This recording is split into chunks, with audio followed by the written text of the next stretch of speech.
बोलो सत्यनारायण भगवान की जय। सत्यनारायण भगवान की कथा सुनने का महत्व बहुत अधिक है। स्कंद पुराण के अनुसार कथा सुनने से हजारों वर्षों तक यज्ञ करने के बराबर फल मिलता है। साथ ही यह माना जाता है कि सत्यनारायण की कथा सुनने से घर में सुख समृद्धि और शांति आती है और सभी मनोकामनाएं पूर्ण होती हैं। सत्यनारायण कथा सुनने से सौभाग्य की प्राप्ति होती है और घर में शांति सुख समृद्धि का वास होता है। तो चलिए सुनते हैं सत्यनारायण भगवान की कथा। व्यास जी ने कहा, एक समय की बात है, नैमिषारण्य तीर्थ में शौनकादि 88,000 ऋषियों ने पुराण वेत्ता श्री सूत जी से पूछा, हे सूत जी, इस कलयुग में वेद विद्या रहित मनुष्यों को प्रभु भक्ति किस प्रकार मिलेगी तथा उनका उद्धार कैसे होगा। हे मुनि श्रेष्ठ, कोई ऐसा व्रत अथवा तप कहिए जिसके करने से थोड़े ही समय में पुण्य प्राप्त हो तथा मनोवांछित फल भी मिले। हमारी प्रबल इच्छा है कि हम ऐसी कथा सुने। सर्वशास्त्र ज्ञाता श्री सूत जी ने कहा, हे वैष्णव, मैं पूज्य आप सबने प्राणियों के हित की बात पूछी है।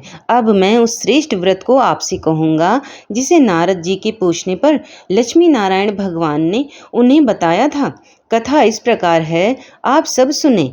एक समय देवर्षि नारद दूसरों के हित की इच्छा से सभी लोकों में घूमते हुए मृत्यु लोक में आ पहुँचे। यहाँ अनेक योनियों में जन्मे प्रायः सभी प्राणियों को अपने कर्मों के अनुसार कई दुखों से पीड़ित देखकर उन्होंने विचार किया कि किस यज्ञ के करने से प्राणियों के दुखों का नाश होगा। ऐसा मन में विचार कर श्री नारद विष्णु लोक गए।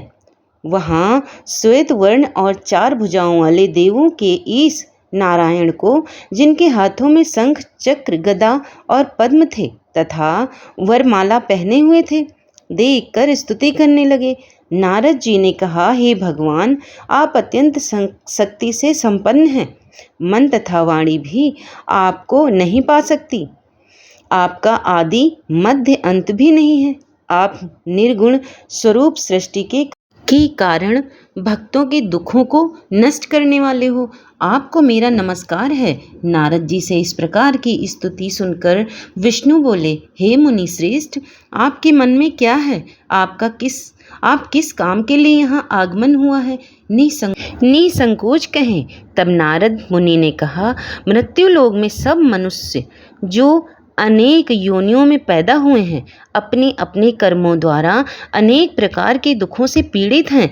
हे नाथ, यदि आप मुझ पर दया रखते हैं तो बताइए, उन मनुष्यों के सब दुख थोड़े ही प्रयत्न से कैसे दूर हो सकते हैं? विष्णु भगवान ने कहा, हे नारद, मनुष्यों की भलाई के लिए तुमने बहुत अच्छा प्रश्न किया है। जिस व्रत के करने से मनुष्य मोह से छूट जाता है, वह व्रत मैं तुमसे कहना चाहता हूँ। बहुत पुण्य देने वाला, स्वर्ग तथा मृत्यु दोनों में दुर्लभ एवं उत्तम व्रत है, जो आज मैं प्रेमवश होकर तुमसे कहता हूँ। श्री सत्यनारायण भगवान का यह व्रत विधि विधान पूर्वक संपन्न करके मनुष्य इस धरती पर सुख भोग कर मरने पर मोक्ष को प्राप्त होता है। श्री विष्णु भगवान के यह वचन सुनकर नारद मुनि बोले, हे भगवान, उस व्रत का फल क्या है और इससे पूर्ण यह व्रत किसने किया है और किस दिन यह व्रत करना चाहिए? कृपया मुझे विस्तार से बताएं। श्री विष्णु ने कहा, हे नारद, दुख शोक आदि दूर करने वाला यह व्रत सब स्थानों पर विजयी करने वाला है। भक्ति और श्रद्धा के साथ किसी भी दिन मनुष्य श्री सत्यनारायण भगवान की संध्या के समय ब्राह्मणों और बंधुओं के साथ धर्मपरायण होकर पूजा करें। भक्ति भाव से नैवेद्य केले का फल, शहद, घी, शक्कर अथवा गुड़, दूध और गेहूं का आटा सवाया लें। गेहूं के अभाव में साठी का चूर्ण भी ले सकते हैं। इन सबको भक्ति भाव से भगवान को अर्पण करें।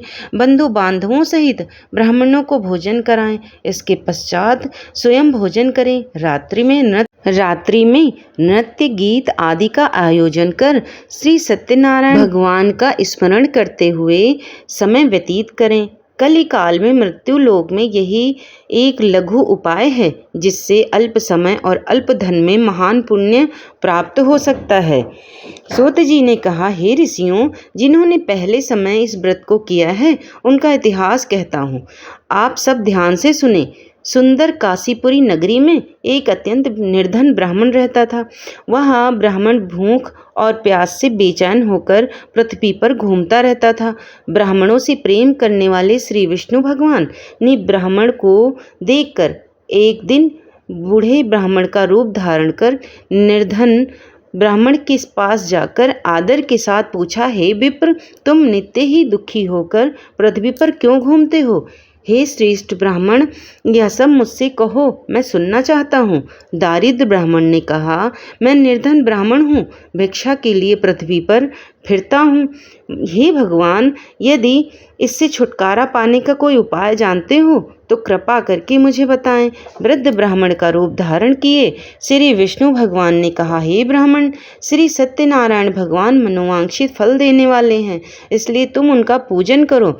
इससे मनुष्य सब दुखों से मुक्त हो जाता है। दारिद्र ब्राह्मण को व्रत का सारा विधान बताकर बूढ़े ब्राह्मण का रूप धारण करने वाले श्री सत्यनारायण भगवान अंतर्ध्यान हो गए। जिस व्रत को वृद्ध ब्राह्मण ने बताया, मैं उसको अवश्य करूँगा, यह निश्चय कर वह दारिद्र ब्राह्मण घर चला गया। परंतु उस रात्रि उस दारिद्र ब्राह्मण को नींद नहीं आई। अगले दिन वह जल्दी उठा और श्री सत्यनारायण भगवान का व्रत करने का निश्चय किया। भिक्षा मांगने के लिए चल दिया। उस दिन उसको भिक्षा में बहुत धन मिला, जिससे उसने पूजा का सामान खरीदा और घर आकर अपने बंधु बांधवों के साथ भगवान श्री सत्यनारायण का व्रत किया। इसके करने से सब वह दारिद्र ब्राह्मण सब दुखों से छूटकर अनेक प्रकार की संपत्तियों से युक्त हो गया। तभी से वह विप्र हर मास व्रत करने लगा। इसी प्रकार सत्यनारायण भगवान को व्रत को जो शास्त्र विधि के अनुसार करेगा वह सब पापों से छूटकर मोक्ष को प्राप्त होगा। आगे जो मनुष्य पृथ्वी पर श्री सत्यनारायण भगवान का व्रत करेगा वह सब दुखों से छूट जाएगा। इस तरह नारद जी से सत्यनारायण भगवान का कहा हुआ व्रत मैंने तुमसे कहा। हे विप्रो, अब आप और क्या सुनना चाहते हैं, मुझे बताएं। ऋषियों ने कहा, हे मुनीश्वर, संसार में इस विप्र से सुनकर किस किस ने इस व्रत को किया है, यह सब सुनना चाहते हैं। इसके लिए हमारे मन में श्रद्धा है। श्री सूत जी ने कहा, हे मुनियों, जिस जिस प्राणी ने इस व्रत को किया है उन सबकी कथा सुनो। एक समय वह ब्राह्मण धन और ऐश्वर्य के अनुसार बंधु बांधवों के साथ अपने घर पर व्रत कर रहा था। उसी समय एक लकड़ी बेचने वाला बूढ़ा व्यक्ति वहां आया। उसने सिर पर रखी लकड़ियों का गट्ठर बाहर रख दिया और विप्र के मकान में चला गया। प्यास से व्याकुल लकड़हारे ने विप्र को व्रत करते देखा। वह प्यास को भूल गया। उसने उस विप्र को नमस्कार किया और पूछा, हे विप्र, आप यह किसका पूजन कर रहे हैं? इस व्रत से आपको क्या फल मिलता है? कृपया करके मुझे बताएं। ब्राह्मण ने कहा, सब मनोकामनाओं को पूर्ण करने वाला यह श्री सत्यनारायण भगवान का व्रत, इनकी कृपा से मेरे यहाँ धन धान्य आदि की वृद्धि हुई। विप्र से इस व्रत के बारे में जानकर वह लकड़हारा बड़ा प्रसन्न हुआ। भगवान का चरणामृत ले और भोजन करने के बाद वह अपने घर को चला गया। अगले ही दिन लकड़हारे ने अपने मन में संकल्प किया कि आज गांव में लकड़ी बेचने से जो धन मिलेगा उसी से भगवान सत्यनारायण का उत्तम व्रत करूंगा। मन में ऐसा विचार कर वह लकड़हारा लकड़ियों का गट्ठर अपने सिर पर रखकर जिस नगर में धनवान लोग रहते थे वहां गया। उस दिन उसे उन लकड़ियों के चौगुने दाम मिले। वह बूढ़ा लकड़हारा अति प्रसन्न होकर पके केले, शक्कर, शहद की दुग्ध आदि और गेहूं का चूर्ण इत्यादि से सत्यनारायण भगवान के व्रत की सभी सामग्री लेकर अपने घर आ गया। फिर उसने अपने बंधु बांधवों को बुलाकर विधि विधान के साथ भगवान का पूजन और व्रत किया। उस व्रत के प्रभाव से वह बूढ़ा लकड़हारा धन पुत्र आदि से युक्त हुआ और संसार के समस्त सुख भोग कर बैकुंठ को चला गया। श्री सूत जी कहने लगे, हे ऋषि श्रेष्ठ, अब एक और कथा कहता हूँ। पूर्व काल में उल्कामुख नाम का एक बुद्धिमान राजा था। वह सत्यवक्ता और जितेंद्रिय था। प्रतिदिन देव स्थानों पर जाता, गरीबों को धन देकर उनके कष्टों को दूर करता था। उसकी पत्नी सुंदर और सती साध्वी थी। भाद्रशिला नदी के तट पर उन दोनों ने श्री सत्यनारायण भगवान का व्रत किया। उस समय वहाँ साधु नामक एक वैश्य आया। उसके पास व्यापार के लिए बहुत सारा धन था। राजा को व्रत करते देख उसने विनय के साथ पूछा, हे राजन, भक्ति युक्त चित्त से यह आप क्या कर रहे हैं? मेरी सुनने की इच्छा है, कृपया आप मुझे भी बताएं। महाराज उल्कामुख ने कहा, हे साधु वैश्य, मैं अपने बंधु बांधवों के साथ पुत्र आदि की प्राप्ति के लिए महाशक्तिमान सत्यनारायण भगवान का व्रत व पूजन कर रहा हूँ। राजा के वचन सुनकर साधु नामक वैश्य ने आदर से कहा, हे राजन, मुझे भी इसका सब विधान बताइए। मैं भी आपके कथनानुसार इस व्रत को करूँगा। मेरे यहाँ भी कोई संतान नहीं है। मुझे विश्वास है कि इससे निश्चय ही मेरे यहाँ भी संतान होगी। राजा से सब विधान सुनकर व्यापार से निवृत्त होकर वह वैश्य खुशी खुशी अपने घर आया। वैश्य ने अपनी पत्नी लीलावती से संतान देने वाले उस व्रत का समाचार सुनाया और प्रण किया कि जब हमारे यहाँ संतान होगी तब मैं इस व्रत को करूँगा। एक दिन उसकी पत्नी लीलावती सांसारिक धर्म से प्रवृत्त होकर गर्भवती हो गई। 10वें महीने में उसने एक सुंदर कन्या को जन्म दिया। कन्या का नाम कलावती रखा गया। इसके बाद लीलावती ने अपनी पति को स्मरण दिलाया कि आपने जो भगवान का व्रत करने का संकल्प लिया था, अब आप उसे पूरा कीजिए। साधु वैश्य ने कहा, हे विप्र, मैं कन्या के विवाह पर इस व्रत को करूँगा। इस प्रकार अपनी पत्नी को आश्वासन देकर वह व्यापार करने चला गया। काफी दिनों पश्चात वह लौटा तो उसने नगर में सखियों के साथ अपनी पुत्री को खेलते देखा। वैश्य ने तत्काल एक दूत को बुलाकर कहा कि उसकी पुत्री के लिए कोई सुयोग्य वर की तलाश करो। साधु नामक वैश्य की आज्ञा पाकर दूत कंचन नगर पहुंचा और उनकी लड़की के लिए एक सुयोग्य वणिक पुत्र ले आया। वणिक पुत्र को देखकर साधु नामक वैश्य ने अपने बंधु बांधवों सहित प्रसन्न चित्त होकर अपनी पुत्री का विवाह उसके साथ कर दिया। वैश्य विवाह के समय भी सत्यनारायण भगवान का व्रत करना भूल गया। इस पर श्री सत्यनारायण भगवान क्रोधित हो गए। उन्होंने वैश्य को श्राप दिया कि तुम्हें दारुण दुख प्राप्त होगा। अपने कार्य में कुशल साधु नामक वैश्य अपनी जमाता सहित नावों को लेकर व्यापार करने के लिए समुद्र के समीप स्थित रत्नसारपुर नगर में आया। दोनों ससुर जमाई चंद्रकेतु राजा के नगर में व्यापार करने लगे। एक दिन भगवान सत्यनारायण की माया से प्रेरित एक चोर राजा का धन चुराकर भागा जा रहा था। राजा के दूतों को अपने पीछे आते देखकर चोर ने घबराकर राजा के धन को उसी नाव में चुपचाप रख दिया जहां वे ससुर और जमाई ठहरे थे। ऐसा करने के बाद वह भाग गया।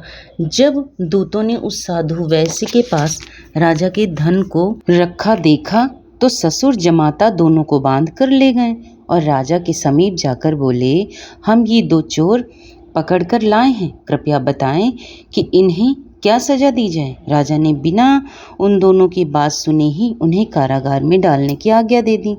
इस प्रकार राजा की आज्ञा से उनको कठिन कारावास में डाल दिया गया तथा उनका धन भी छीन लिया गया। सत्यनारायण भगवान के श्राप के कारण साधु वैश्य की पत्नी लीलावती व पुत्री कलावती भी घर पर बहुत दुखी हुई। उनके घरों में रखा धन चोर ले गए।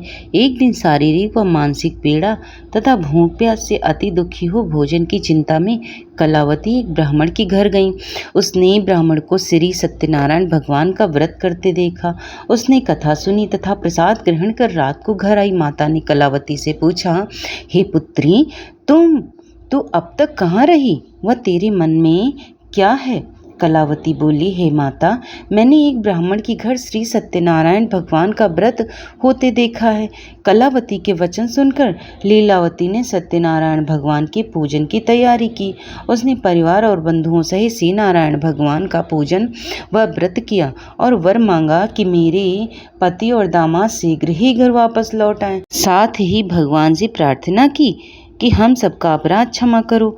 श्री सत्यनारायण भगवान इस व्रत से संतुष्ट हो गए। उन्होंने राजा चंद्रकेतु को स्वप्न में दर्शन देकर कहा, हे राजन, जिन दोनों वैश्यों को तुमने बंदी बना रखा है वे निर्दोष हैं। उन्हें प्रातः ही छोड़ दो, अन्यथा मैं तेरा धन नष्ट कर दूंगा, पुत्रादि राज्य पुत्रादि सब नष्ट कर दूंगा। राजा से ऐसे वचन कहकर भगवान अंतर्ध्यान हो गए। प्रातःकाल राजा चंद्रकेतु ने सभा में सबको अपना स्वप्न सुनाया और सैनिकों को आज्ञा दी कि उन्होंने वणिक पुत्रों को कैसे मुक्त कर सभा में लाया जाए। दोनों ने आते ही राजा को प्रणाम किया। राजा ने उनसे कहा, हे महानुभावों, तुम्हें भाविवश ऐसा कठिन दुख प्राप्त हुआ है। अब तुम्हें कोई भय नहीं है, तुम मुक्त हो। ऐसा कहकर राजा ने उन्हें नए नए वस्त्राभूषण पहनवाए तथा उनका जितना धन लिया था उससे दूना लौटाकर आदर से विदा किया। दोनों वैश्य अपने घर को चल दिए। श्री सूत जी ने आगे कहा, वैश्य और उसकी जमाई ने मंगलाचार करके यात्रा आरंभ की और अपने नगर की ओर चल पड़े। उनके थोड़ी दूर आगे बढ़ने पर दंडी वेशधारी श्री सत्यनारायण भगवान ने उससे पूछा, हे साधु, तेरी नाव में क्या है? वणिक हंसता हुआ बोला, हे दंडी, आप क्यों पूछते हैं? क्या धन लेने की इच्छा है? मेरी नाव में तो बेल और पत्ते भरे हैं। वैश्य का कठोर वचन सुनकर दंडी वेशधारी श्री सत्यनारायण भगवान ने, तुम्हारा वचन सत्य हो, ऐसा कहकर वे वहां से कुछ दूर जाकर समुद्र के किनारे बैठ गए। दंडी महाराज के जाने के पश्चात वैश्य ने नित्य क्रिया से निवृत्त होने के बाद नाव को ऊंची उठा देखकर अचंभा किया तथा नाव में बेलपत्रे आदि देखकर मूर्छित हो जाने पर गिर पड़ा। मूर्छा खुलने पर अत्यंत शोक प्रकट करने लगा। तब उसके जमाता ने कहा, आप शोक ना करें, यह दंडी महाराज का श्राप है, अतः उनकी शरण में ही चलना चाहिए, तभी हमारी मनोकामना पूरी होगी। जमाता के वचन सुनकर वह साधु नामक वैश्य दंडी महाराज के पास पहुंचा और भक्ति भाव से प्रणाम करके बोला, मैंने जो आपसे असत्य वचन कहे थे उसके लिए मुझे क्षमा करें। ऐसा कहकर वैश्य रोने लगा। तब दंडी भगवान बोले, हे वणिक पुत्र, मेरी आज्ञा से तुझे बार बार दुख प्राप्त हुआ है, तू मेरी पूजा से विमुख है। साधु नामक वैश्य ने कहा, हे भगवान, आपकी माया से ब्रह्मा आदि देवता भी आपके रूप को नहीं जान पाते, तब मैं अज्ञानी भला कैसे जान सकता हूँ? आप प्रसन्न होइए, मैं अपनी सामर्थ्य के अनुसार आपकी पूजा करूँगा, मेरी रक्षा करो और पहले के समान मेरी नौका को धन से पूर्ण कर दो। उसकी भक्ति युक्त वचन सुनकर श्री सत्यनारायण भगवान प्रसन्न हो गए और उसकी इच्छानुसार वर देकर अंतर्ध्यान हो गए। तब ससुर और जमाता दोनों ने नाव पर आकर देखा कि नाव धन से परिपूर्ण है। फिर वह भगवान सत्यनारायण का पूजन कर जमाता सहित अपने नगर को चला। जब वह अपने नगर के निकट पहुंचा तब उसने एक दूत को अपने घर भेजा। दूत ने साधु नामक वैश्य के घर जाकर उसकी पत्नी को नमस्कार किया और कहा, आपके पति अपने दामाद सहित इस नगर के समीप आ गए हैं। लीलावती और उनकी कन्या कलावती उस समय भगवान का पूजन कर रही थी। दूत का वचन सुनकर साधु की पत्नी ने बड़े हर्ष के साथ सत्यदेव का पूजन पूर्ण किया और पुत्री से कहा, मैं अपने पति के दर्शन को जाती हूँ, तो कार्य पूर्ण कर शीघ्र आ जाना। परंतु कलावती पूजन एवं प्रसाद छोड़कर अपने पति के दर्शन के लिए चली गई। प्रसाद की अवज्ञा के कारण सत्यदेव रुष्ट हो गए। फलस्वरूप उन्होंने उसके पति को नाव सहित पानी में डुबो दिया। कलावती अपने पति को ना देख रोती हुई जमीन पर गिर पड़ी। नौका को डूबा हुआ तथा कन्या को रोती हुई देख साधु नामक वैश्य दुखित हो बोला, हे प्रभु, मुझसे या मेरे परिवार से जो भी भूल हुई है उसे क्षमा करो। उसके दीन वचन सुनकर सत्यदेव भगवान प्रसन्न हो गए। आकाशवाणी हुई कि हे वैश्य, तेरी कन्या मेरा प्रसाद छोड़कर आई है, इसीलिए उसका पति अदृश्य हुआ है। यदि वह घर जाकर प्रसाद खाकर लौटे तो इसका पति अवश्य मिलेगा। आकाशवाणी सुनकर कलावती ने घर पहुंचकर प्रसाद खाया और फिर आकर अपने पति के दर्शन किए। तत्पश्चात साधु वैश्य ने उन्हीं बंधु बांधवों सहित सत्यदेव का विधि पूर्वक पूजन किया। वह इस लोक का सुख भोग कर अंत में स्वर्गलोक को गया। श्री सूत जी कहने लगे, हे ऋषियों, मैं एक और भी कथा कहता हूँ, उसे भी सुनो। प्रजा पालन में तीन तुंग ध्वज नाम का एक राजा था। उसने भगवान सत्यदेव का प्रसाद त्याग कर बहुत दुख पाया। एक समय राजा वन में वन्य पशुओं को मारकर बड़ के वृक्ष के नीचे आया। वहां उसने ग्वालों को भक्ति भाव से बंधु बांधवों सहित श्री सत्यनारायण का पूजन करते देखा, परंतु राजा को देखकर भी अभिमानवश ना तो वहां गया और ना ही सत्यदेव भगवान को नमस्कार ही किया। जब ग्वालों ने भगवान का प्रसाद उनके सामने रखा तो वह प्रसाद त्याग कर अपने नगर को चला गया। नगर में पहुंचकर उसने देखा कि उसका सब कुछ नष्ट हो गया है।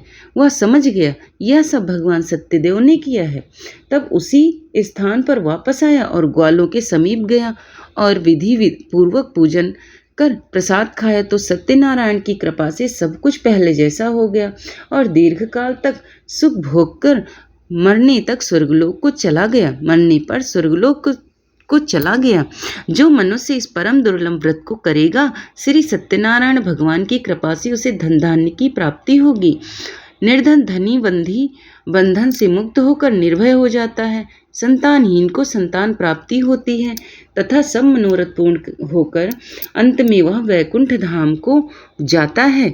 जिन्होंने पहले इस व्रत को किया, अब उनके दूसरे जन्म की कथा भी सुनिए। सतानंद नामक ब्राह्मण ने सुदामा के रूप में जन्म लेकर श्री कृष्ण की भक्ति पर कर मोक्ष प्राप्त किया। उल्का मुख नाम के महाराज राजा दशरथ बने और श्री रंगनाथ का पूजन कर वैकुंठ को प्राप्त हुए। साधु नाम के वैश्य ने धर्मात्मा व सत्य प्रतिज्ञ राजा मोरध्वज बनकर अपनी देह को आरे से चीरकर दान करके मोक्ष को प्राप्त हुए। महाराज तुंगध्वज स्वयंभू मनु हुए। उन्होंने बहुत से लोगों को भगवान की भक्ति में लीन कर मोक्ष प्राप्त किया। लकड़हारा भील अगले जन्म में गुम नामक निषाद राजा हुआ, जिसने भगवान राम के चरणों की सेवा कर मोक्ष को प्राप्त किया।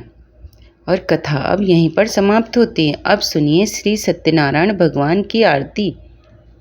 जय लक्ष्मी रमणा स्वामी, जय लक्ष्मी रमणा सत्यनारायण स्वामी, जन पातक हरणा, जय श्री लक्ष्मी रमणा। लक्ष्मी रमणा रतन जटित सिंहासन, अद्भुत छवि राजे स्वामी, अद्भुत छवि राजे। नारद करत निरांजन, घंटा ध्वनि बाजे। ओम जय लक्ष्मी रमणा स्वामी, जय लक्ष्मी रमणा। प्रगट भय कलि कारण, दिज को दरस दियो। बूढ़ो ब्राह्मण बन कर कंचन महल कियो। ओम जय श्री लक्ष्मी रमणा। दुर्बल भील कठोर, जिन पर कृपा करी। चंद्रचूर्ण एक राजा, जिनकी विपत्ति हरी। ओम जय श्री लक्ष्मी रमणा स्वामी, जय लक्ष्मी रमणा। वैसे मनोरथ पायो, श्रद्धा तज दीन्ही। सो फल भोग्यो प्रभु जी, फिर स्तुत कीन्ही। श्री लक्ष्मी रमणा। ओम जय लक्ष्मी रमणा। भक्त भाव भक्ति के कारण, छिन छिन रूप धर्यो। श्रद्धा धारण कीनी, तिनके काज सर्यो। ओम जय श्री लक्ष्मी रमणा, जय लक्ष्मी रमणा। ग्वाल बाल संग राजा, बन में भक्ति करी। मन वांछित फल दीनो, दीनु दयाल है। जय श्री लक्ष्मी रमणा मन वांछित फल दीन्हो दीन दयालु हरि ओम। जय लक्ष्मी रमण स्वामी जय लक्ष्मी रमणा।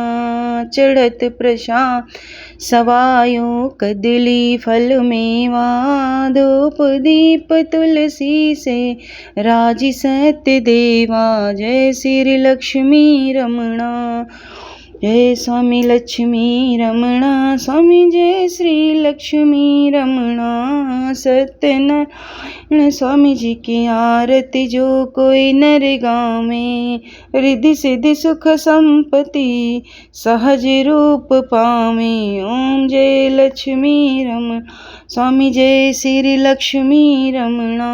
बोल दो सत्यनारायण भगवान की जय।